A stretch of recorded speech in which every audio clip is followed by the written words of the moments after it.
afinal, o Ancelotti deveria ou não convocar o Neymar para a Copa do Mundo? Curioso, né? Desde que ele voltou para o futebol brasileiro, e mais ainda depois que eu percebi no discurso dele uns contornos de eu posso me aposentar logo ali, um aninho alguma coisa de Santos, uma última Copa e fim, eu assumi como compromisso pessoal assistir a todos os seus jogos, não foram tantos assim, é verdade, então me sinto bastante confortável para dizer o que eu penso sobre isso. Pelo potencial que ele tem para decidir qualquer jogo num dia iluminado, é claro que ele devia ir. Desde que o Neymar pisou num campo de futebol como jogador profissional, superam ele o Messi, o Cristiano Ronaldo e mais ninguém. Pelo menos pelo que fizeram até hoje, ninguém tira ele desse pódio.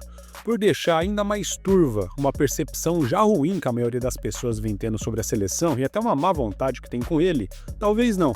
Pelo potencial que ele tem de fazer bem para o ambiente interno, deveria, porque apesar de todo o divisionismo que o Neymar parece causar das portas da seleção, das portas do clube dele para fora, eu ainda tô para ver alguém que conhece ele bem, que convive com ele de verdade e que diz que não gosta dele por qualquer que seja o motivo.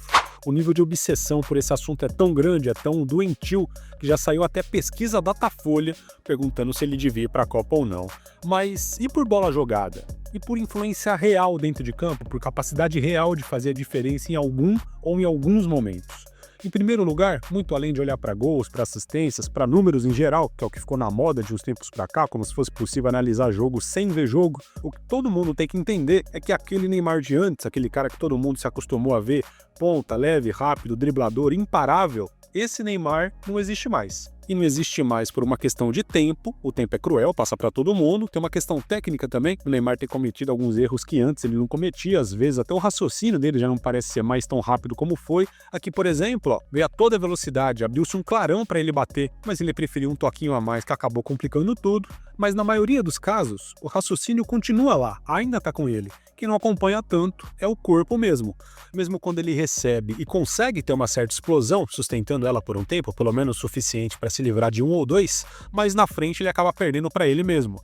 Em muitos momentos, ele próprio sabe que não adianta insistir muito. Imagina o Neymar de uns 5 ou 6 anos atrás, se ele não ia dar um tapa mais esticado na frente, só parar lá dentro do gol, mas o Neymar de hoje sabe o que tá rolando, então nem tenta, prefere agasalhar a bola para mais perto dele mesmo e tentar partir para cima com ela mais colada no pé, mesmo que isso tire toda a vantagem territorial que segundos antes ele tinha. E assim, falando a real, seus piores momentos, aqueles em que ele faz a gente duvidar da sua verdadeira capacidade, tem sido quando ele segura demais a bola e tenta arrancar como brilhantemente conseguia fazer uns anos atrás.